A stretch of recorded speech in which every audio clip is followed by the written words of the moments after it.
Today, I am going to do a presentation for my COMM 250 class. This is a midterm project that will address one of the topics that we have learned in discussing organizations and how they are made up and how they run. I have chosen to talk about culture. Culture was one of the topics that stood out to me just because, for me, I think culture is so interesting to learn about, and it was cool to try and learn about different companies and the culture and how it affects the company as a whole, and how vital it is for a company to have a rich culture for not only the employees but the customers and even the higher ups like the CEOs and the developers. Here's a quick overview for my presentation. I'm going to first define my topic, and then I'm going to share some personal experiences about why this topic stands out to me and some things I've learned that by learning about this topic I have noticed in my life and in other lives. I'm then going to talk about the positives of having culture in an organization slash company and in your own life, and then I'm going to talk about the negatives. I'm also going to cite my sources at the end so you can make sure that any quotes I share or concepts are from credible sources, not just myself, because I am not a professional. Even though I have personal experiences, there are others out there who know better than me. So now let's define what company culture slash organization culture, what that is. An article written by Allison Doyle titled Understanding Company Culture from 2017, she states in there, quote, "What is a company culture and how does it impact the workplace? Company culture is the personality of a company. It defines the environment in which employees work. Company culture includes a variety of elements, including work environment, company mission, value, ethics, expectation, and goals." End quote. As you see from this quote, we can take a few things.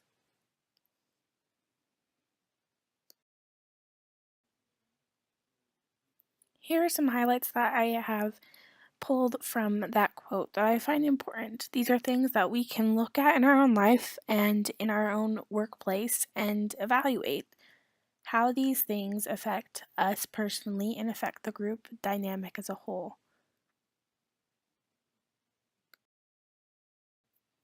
Another point I wanted to address was this wonderful quote found in Principles of Management. It says, "Culture is largely invisible to individuals just as the sea is invisible to the fish swimming in it." I thought this was really clever and really helps capture what culture is and how to better understand it, because for me, I felt like I was a fish who didn't really notice the sea. I didn't notice culture in my own life until I evaluated it for myself.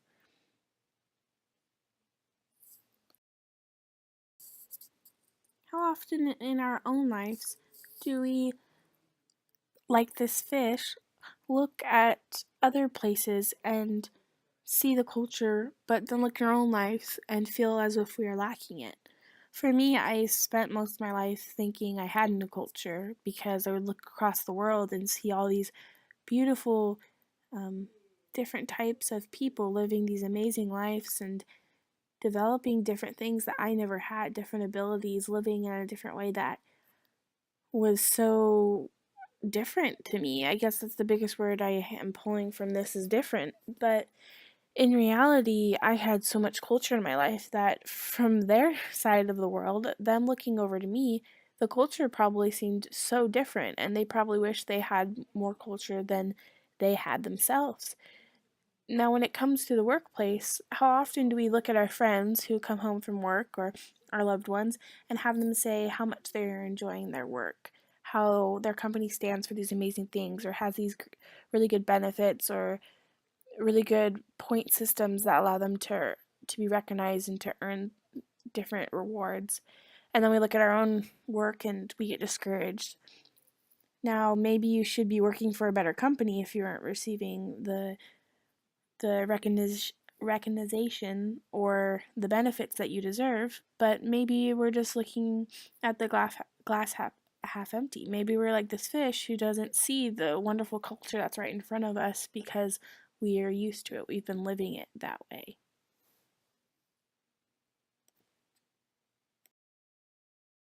Now, this brings us to focusing on the positives of cultural organizations, of the culture that exists in the organizations as a whole. Now, I've mentioned a lot of companies, but this is any group of people. So maybe you are a part of a sports team or a complex. Maybe you live in a neighborhood or an apartment complex. Maybe you are a part of a band or a church or group or maybe a political group. Whatever it is, that group has culture, and you are living and being a part of that culture and feeding that culture.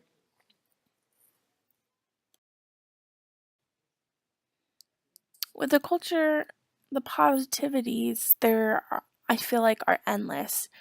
There's so many good things that come from having a culture. You create an identity for your employees, you can create a wonderful environment, you can set your expectations, your goals, your standards. So many amazing benefits come from here. And a point I wanted to address comes from Allison Doyle from that same article, Understanding Company Culture, and she says, quote, "Company culture is important for employees because workers are more likely to enjoy their time in the workplace when they fit in with the company culture. Employees tend to enjoy work when their needs and values are consistent with those of the workplace." End quote. This is really beneficial because as an employee, you'll know if you fit well with a company if they have a strong culture. Now, you also need to keep that culture more open, but this way you know what to expect from one another. There's the expectation, and those who are likely to fit in with the culture are more likely to come to work. Another quote I wanted to address is from a success agency, and they talk about Google. And before I read the quote, Google in 2009 was voted in Forbes magazine as the #1 company to work for. And you can go actually follow along with a video that talks about and it walks you through about why Forbes chose them. And it's really amazing to see what Google does for their company. But here, I'll read the article, not the article, I'll read the quote. And it says, quote, "One reason why so many people long to work for Google is because of its unique company culture. The corporate tech giant is famous for treating its employees like gold and providing them with innumerable perks in a laid-back, fun work environment. Unlimited free gourmet food, snacks, complimentary massages, on-site daycares, and free fitness classes and gym memberships are just a few of the many benefits offered to Google employees, or Googlers as they call themselves," end quote. You can see here that Google understands not only that it's important to have a culture, a really strong culture, but that for them, one of their high perks in their culture is that they value their employees, and this is huge. I notice many companies that value their employees, like, for example, besides Google, my husband works for a department of the state, and they value their employees. They give them really good benefits. Or when he worked for Melaleuca gives amazing benefits to their employees. Companies who value their employees and they show them with a reward system through recognition, through many different avenues, this helps the company so much more because when you have happy employees, you have more things getting done. It's more productive. And so Google understood this and they've created this atmosphere that's fun, but that gets stuff done. And these are just a few things that help with the culture and all the positivities of having a strong culture.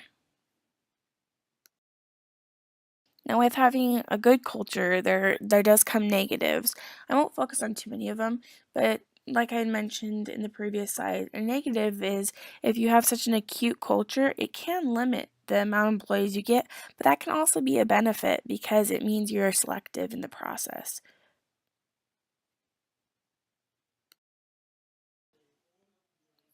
When it comes to cultural negatives, we could make a list of everything that by having culture is negative, and we could even take the positives of having culture, and we could talk about how by not having culture or not doing it right, here's a bunch of negatives. But I'm only going to focus on a few points. There's a quote I want to focus on in particular. It's by J.B. Barney. He writes about it in a article entitled Organizational Culture, Can It Be a Source of Sustained Competitive Advantage? He says, quote, firms that do not have the required cultures cannot engage in activities that will modify their cultures and generate sustained superior financial performances, because their modified cultures typically will be neither rare nor imperfectly imitable. End quote. I like this quote because it talks about not only that the culture is good for the company in the sense of its employees, but that the culture it needs to be formatted in a way that will help encourage and push the employees. If it's a model that isn't unique to the company and it can be repeated by other companies. It won't be special. It won't make these employees feel a sense of identity, which we talked about in the previous slides. It won't make them feel like they're a part of something different, and that is really important when it comes to the culture.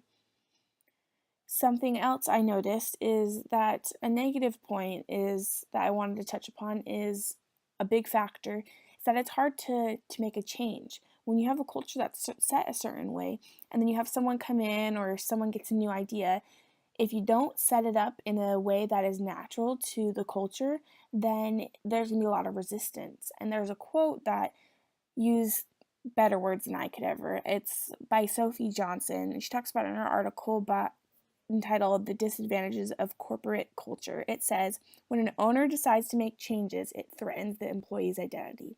She then goes on, close quote, she then goes on to talk about how you have to be careful not to take away the identity of the employee because you've worked so hard to build it, and so by making changes, it can threaten that, and you don't want to threaten it. So you really have to think about the culture, and you really need to understand it. You can't be a fish when you're a CEO or a manager. You have to know what the sea is like around you. You have to see it, and you have to be able to address it. So when you have problems, situations, and ideas you want to change, you're able to make the natural change for your company, for your group, whatever you're over. And those are just a few ideas that I want to touch on when it comes to cultural negativities. There are hundreds more, and I would encourage you to go into these different articles and research about them because it's really interesting.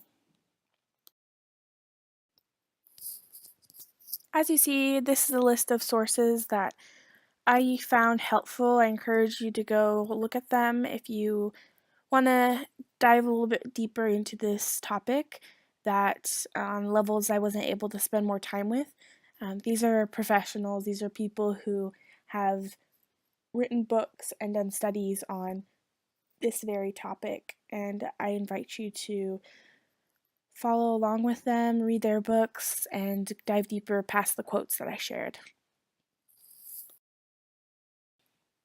And just to help out a little bit further is if you really do want to dive a little bit deeper into some of the sources, I have listed them in a way that is easier for the mind to understand. So I listed first that bullet point, the main bullet point, is the article that it came from. And then in the sub notes below it, I have the author's name in bolded letters, and then I have the quote. So say you remember the quote and some of the words, you're able to find that quote. And then instead of having to go digging around for it, if you want to, you can click on the hyperlink below, and that will help you to get to the site. If you can't click on it, then you can always copy it over and into your search engine, and you can find it that way.